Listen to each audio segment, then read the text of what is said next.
nigga kill over a bitch, but let a rat keep his wife. Jury find the defendant guilty of conspiracy to commit first-degree murder as charged in count 1 of the indictment. We, the jury, find the defendant guilty of first-degree murder as charged in count 2 of the indictment. And we, the jury, find the defendant guilty of convicted felon in possession of a firearm as charged in count 3 of the indictment. Thank you. Required for first-degree murder is one, that the defendant unlawfully killed the victim. The only way to lawfully kill someone is if you are in protection of yourself or others. Second, you have to prove that this defendant acted intentionally. Intentionally means that there was no mistake, there was no accident. Third, you have to prove that the killing was premeditated. And as we saw, or as we learned in Ward Dyer last week, premeditation does not mean that you had to have this planned for months, weeks, or days in advance. It could just mean that you simply stepped out of your car, you held up your hand, you pointed a gun, and you shot and killed somebody. As long as you had a moment to think about what you were doing, that's premeditation. Next, so we heard from a couple of people this week. First, we heard from the victim's sister, Erica Thornton. She testified that the victim was a living person. He had a family, he had children, she's known him her entire life. She attended and planned his funeral service. And coupled with that, defense counsel and the prosecution agreed to a stipulation, which just means that they agreed to establish that this victim was a living person who is now deceased. Later on, we heard from Dr. Scantleberry. She was the medical examiner and performed the autopsy. She found that there was a total of 22 gunshot entry wounds, including gunshots to the back torso, front torso, head, neck, upper extremities, and vital organs. She also testified that on the property that was collected from the victim, there was no weapon. And we also heard from Raul Hawkins. He testified that he was head of Dolph Security for years. He was able to identify Dolph's car in the beginning of the Makitas video, and he was also able to explain the difference between CMG and PRE, their history of conflict, rivalry, diss tracks, and even prior acts of violence that were towards Dolph. So with all of this testimony, we've established that there was a killing and that the victim was Adolph Thornton Jr. But was that killing unlawful? Was that killing premeditated? And was that killing intentional? Back to Cornelius Smith. In addition to testifying about the agreement that he and the defendant entered into, he also testified about the killing. He said that on the day of the murder, the defendant picked him up from his father's house. They both knew that the victim was doing a turkey drive with several of his PRE artists. They also knew that Big Jook had a hit out on all of the PRE artists. So it was their job that week to find them. And on November 17th, 2021, Cornelius Smith and Justin Johnson were on their way to a turkey drive in Westwood. As they were about to turn the corner, they saw a familiar car cross the intersection, which happened to be Dolph's car. Cornelius tells us that they followed the car, made a loop onto a back street, and then entered the Makitas parking lot. And this happened, I want to say, about 30 seconds after Dolph and his brother arrived at Makitas. Cornelius Smith was able to point out himself in that video and the defendant in that video. And he said that both of them were the shooting suspects in that video. The second suspect that got in the car was wearing a black hoodie, gray pants, black shoes with white soles, and a Bass Pro hat. The same clothing that defendant Justin Johnson was seen in as he was exiting his apartments at the Crosstown Concourse. After the shooting, Cornelius Smith testified that they got into the white Mercedes that they committed the act in. They went to Bradley Street.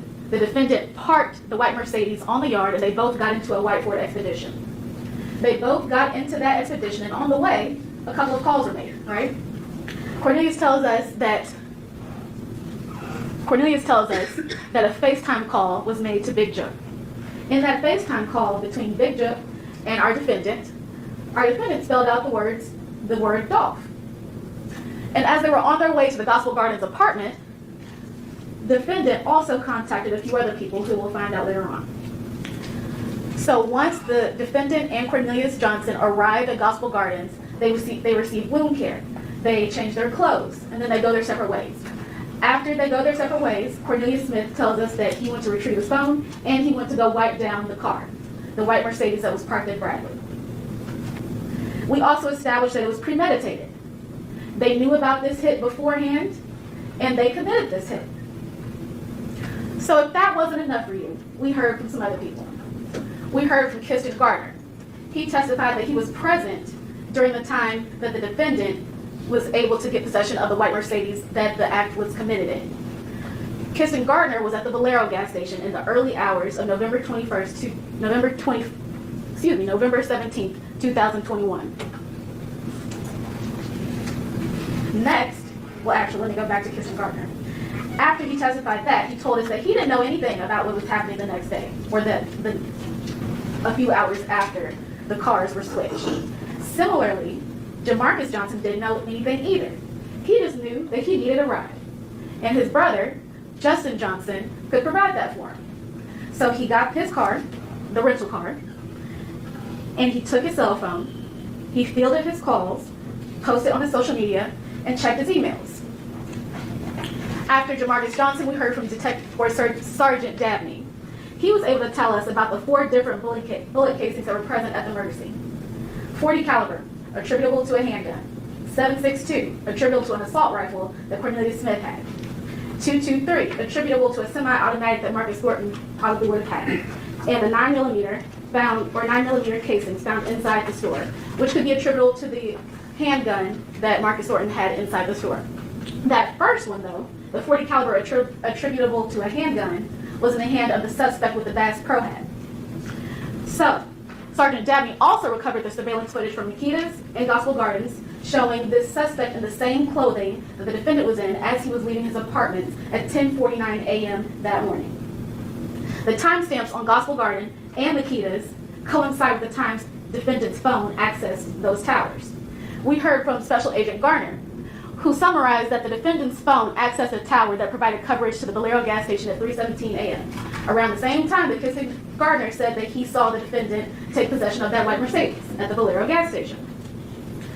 The defendant's phone also accessed towers that provided coverage for the area of 2370 Airways Boulevard, which is our murder scene.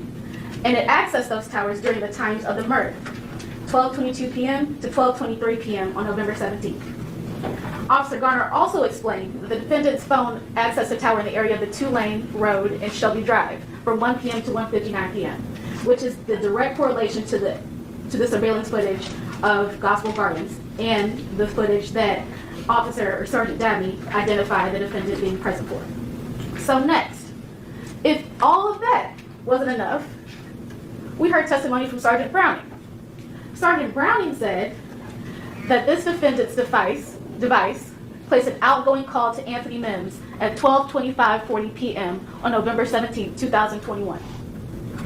Not only did he place an outgoing call to Big Jook, he also received a text from Kiana Hooper, who is his cousin. She texted him an address of 4752 Haven Court. After he received that address, he then sent that address to an associate named Jermaine Sears. Jermaine Sears, or defendant's device, sends the outgoing text to Jermaine Sears that he needs him. And you'll see in the surveillance footage of Haven Court on that day, at that time, a car that is associated with Jermaine Sears arrived shortly after the defendant arrives in a white Ford Expedition. Next, let's just talk about reasonable doubt for one last second. Reasonable doubt, it is not 100% certainty. It is not beyond a shadow of a doubt. It is not beyond all doubt. What's required is moral certainty. Certainty that allows you to sleep well at night. Will you be able to rest easy knowing the decision that you made? My instinct says yes. And once you've had time to deliberate, I think yours will too. So that brings us to the end. The state has met its burden of proof beyond a reasonable doubt. You have all the evidence, all of the testimony, all of the stipulations, all the videos, all the photographs. And now it's time for you to consider that evidence and apply your common sense. And after you do that, I expect that you will find this defendant guilty on all charges. Thank you. At Valero, you do see drowning, and Kristen. They're there front and center. Now, there's been a lot of talk about the phone and location. And in the state's argument just now, you heard her saying what the expert said, a phone using, a tower that could be and he said could be. He said was in the service area of the Valero gas station. Or then he said, I didn't do any drive tests, so I can't say what the coverage area would have been, right? And when you're looking at his slides, you've got that really thick PowerPoint exhibit, you'll be able to look at it. And you notice, right, that you're going to notice that the pictures are all really small, they're really zoomed in on the map. And he's talking about, like, this, do you think this is thorough? This is thorough. I mean, he's going through all these calls. Look at what he's doing. I mean, but then you have to ask yourself, well, what happens if you expand the map? And then you realize, and this is the exhibit I entered, you realize he's not even counting all the data and calls, because when you show what he left out at 12:23, right, at the time, immediately after Al Thornton Jr. was shot,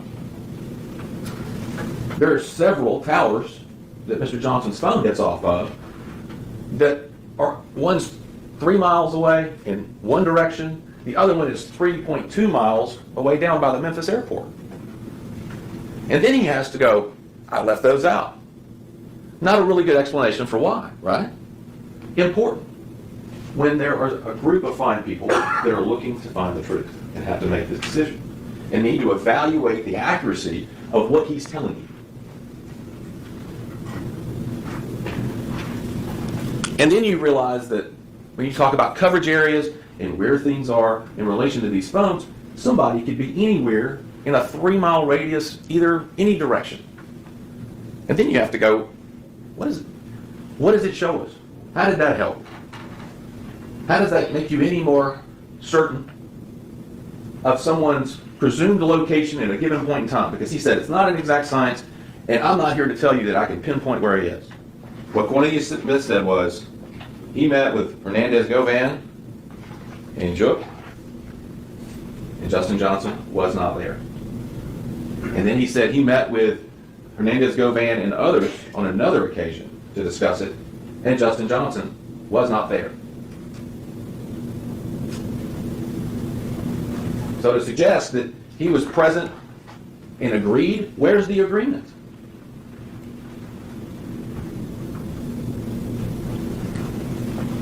He wasn't there. Cornelius Smith, number one, told him. He had to admit, he didn't want to admit it, but he's meeting with the state. He's hoping to get a benefit on his own sentence.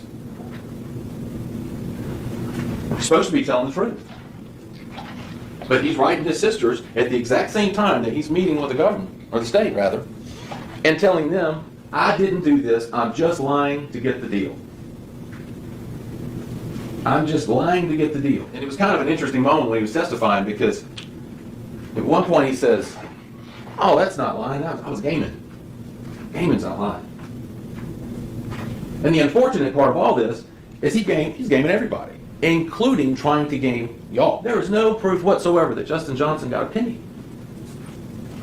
Cornelius Smith got 50 grand for a lawyer for killing Adolph Thornton and didn't have to give it back.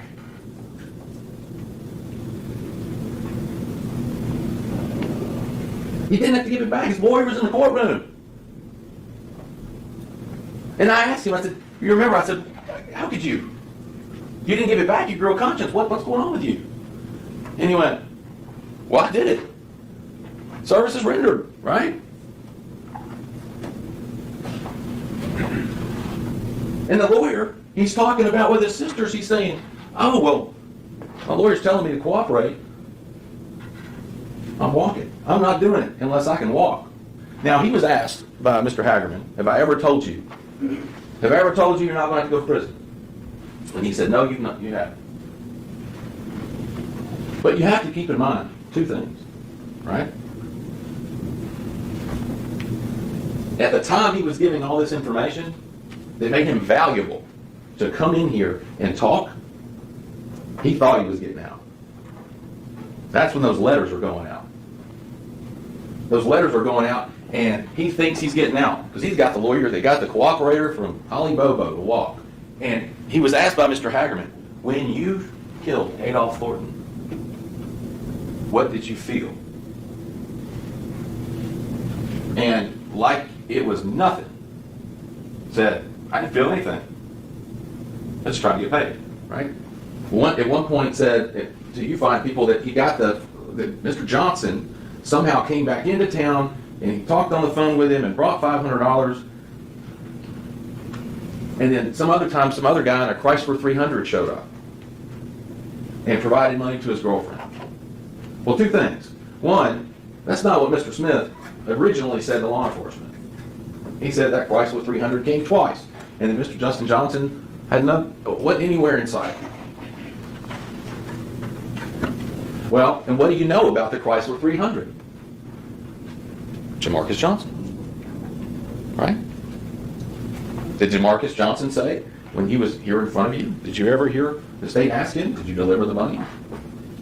As part of you being involved in helping Mr. Johnson, did you deliver money for him? I mean, he asked about the email, or the text rather, about Cornelius emailing Justin's phone and saying, essentially, I need money for the birthday party.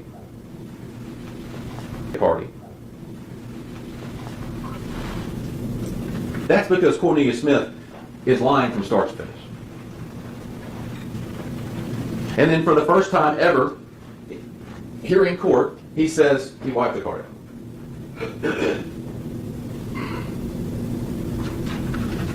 Who's in contact? Who's in contact with Govan? According to Mr. Smith. Mr. Smith. Who's not in contact with Govan? Mr. Johnson. Did you hear anything about that?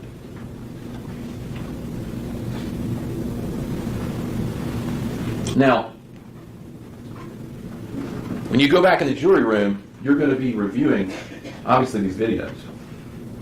And one of the things that you have to kind of ask yourself is timing. When you see Mr. Johnson in the elevator with his little girl leaving Crosstown that morning. And of course, you know there's going to be one exhibit that's the reel where the state had on it 11:51 in the morning. And then of course Mr. Hagerman came in, acknowledged the mistake to say that wasn't the right time. And put an officer on the stand, the lieutenant, to talk about getting access to the time, how he got the timestamp. But what that shows you is this. They don't know what time it was that day on that video. They don't know. I mean, mistakes get made. I'm not here to suggest that they don't. But you have to ask yourself, okay, the mistake got made, and then there's a timestamp. Okay, we want to put the timestamp in. That seems like a logical choice. But then you have to listen to the lieutenant, right? And go, Lieutenant, what did you do to check and confirm that these were accurate times? Well, I looked at the live feed when I was in there. Had to have a technician, it's a computer. I don't understand it, but when I was there, I looked up at the screen and it appeared to be the right date and time. But not one person, you didn't hear from anybody that could say, that was confirmed, that's accurate, nothing happened with the system beforehand. And you even heard him say, it is not uncommon at all to pull surveillance cameras that have inaccurate data. That became an issue is about correcting that time. Is when the state realized that I was asking questions of that witness and asking him how long it would take to get from point A to point B to here to here to here. Because when you do the math and it's 11:51, it doesn't work. It doesn't work. And all this about Bradley, even the exchange of the Mercedes for the Infiniti, the dropping of the Mercedes at Bradley and picking up the SUV, whether somebody cleaned the Mercedes or didn't, who moved the Mercedes to the backyard, all of that, according to Cornelius Smith, should have been captured on Hernandez Govan's home security system. Right? He said Govan had a security system directly facing Bradley because that's why when he decided that he was going to go wipe the car down. Either the day it happened or the day after, he couldn't quite remember. He texted Govan and said he was coming through there because he didn't want Govan to mistake him for somebody trying to come up on him. And there's a lot that you should know that you don't. Because there's a material witness that should have been called by the state that wasn't called. Hernandez Govan. And maybe some of you sat through this and thought, I want to hear what he has to say. And when I told you in the opening statement, I said, it's important, right? For you to weigh out and be able, as part of your duty as jurors, to be able to compare those two testimonies together. I'm sure some of you were thinking, yeah, that would make sense. I know we talked about that in voir dire, about getting two people to talk to kind of differentiate. Some of you that may have been a teacher, talking about that is one of the ways that you try to figure out who's telling the truth, who isn't. But you weren't able to do that. You weren't able to do that. You were deprived of that. And to be clear, as you heard about Hernandez Govan, he was cooperating in this investigation. He met with law enforcement on at least 2 occasions pursuant to a proffer agreement, which meant he was allowed to go in and give information and not have his words used against him later. I don't have the ability to make good on a proffer letter. Only the state does. And the law states that it creates an inference that the testimony of that witness, Govan, would have been unfavorable to the state. Now, it's up to you to decide whether or not he was unavailable, a material witness, and whether or not there should be the inference. But you're allowed to make that inference in here. And unfavorable, I would tell you, unfavorable to the state means favorable to Mr. Johnson. And knowing that, can you really render a verdict of guilty and have your mind rest easy?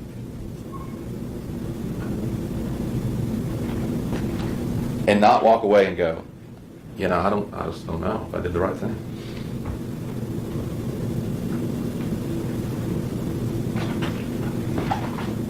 Knowing that there was information out there that could have been presented to you and wasn't. Now, if you're being fair, Just one there. You two real. Dolph, you two real. He rapped about what he calls come up. What he saw in their prints, what he saw in his family, growing up. Two real.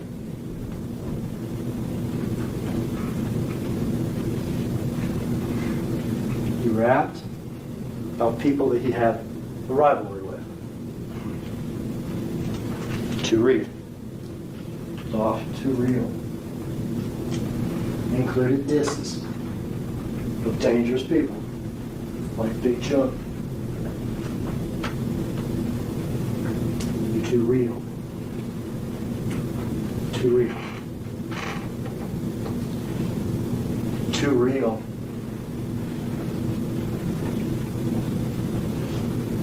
Last moments of his life, last seconds of his life. How long does the video take? 30 seconds? You're too real. Dies on the floor, the neighborhood cookie store in Orange Mountain. It's real. You're too real. Your family misses you. Erica and Mia and the kids. You're too real. This is real. This is too real. know when the killer, one of the two, is caught on video, all the times, we even watch him get on down, it's time for us to be real.